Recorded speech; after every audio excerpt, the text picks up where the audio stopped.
Are you ready to transform your summer into an epic splash-tastic adventure?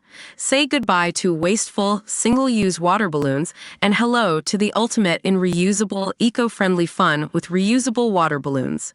Check out the link in the video description to get yours on Amazon today. A British mum of 4 is fighting for her life in a Spanish hospital, leaving her desperate family having to plead for help to pay her £30,000 medical bill.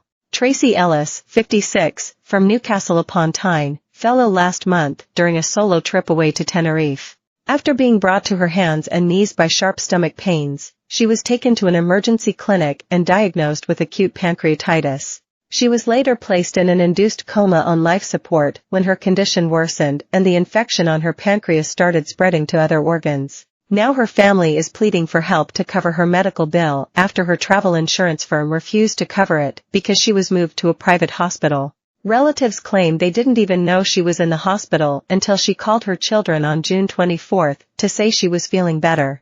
But she revealed how frightened she was and said she was being charged £5,000 by the hospital due to her not being able to sort out her travel insurance claim yet. On June 25, son Grant told her that he and brother Curtis would be flying out and she replied to their text. That was the last time they heard from their mum until they arrived at the hospital and found their mum in an induced coma on life support. They had to make the distressing call to their other siblings urging them to fly out immediately as the next 48 hours would be critical. After this devastating news, Tracy's family say they were then asked to pay a further £10,000 deposit, or they'd have to transfer her to another hospital. Connor, 29, Tracy's eldest son, said, "We were petrified to move Mam in the critical state she was in.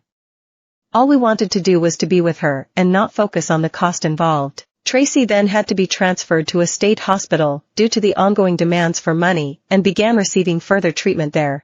The family is now trying to arrange travel home if or when her condition improves. The outstanding medical bills have now risen to £30,000. The family have set up a GoFundMe page. EasyJet flight to Tenerife, with hundreds on board, forced to make emergency landing. Every driver in the UK has just been given a forward warning. Seaside villagers say there's only 14 of them left due to selfish second homeowners. Urgent warning issued over new King Charles banknotes. They wrote on the page, "Our ultimate goal is to get her fit and well and able to return to the UK. It's still a horrible waiting game at the moment, but we will also need to fund her transport home when our mam's condition improves and pay the outstanding bill for her medical costs." Daughter Amy, 20, added, "We have all been overwhelmed by everyone's kindness. All we want to do is focus on my mam's recovery. She's the strongest, bravest, and kind-hearted mam. If anyone can please help us, we'll be eternally grateful." Get in touch with our news team by emailing us at webnews@metro.co.uk. For more stories like this, check our news page. More, Jay Slater's friend denies wild conspiracy theory days after police search ends. More, the good, the bad and the ugly of cosmetic tourism. More, holiday warning as tourists banned from sea at one of Tenerife's best beaches. Privacy policy.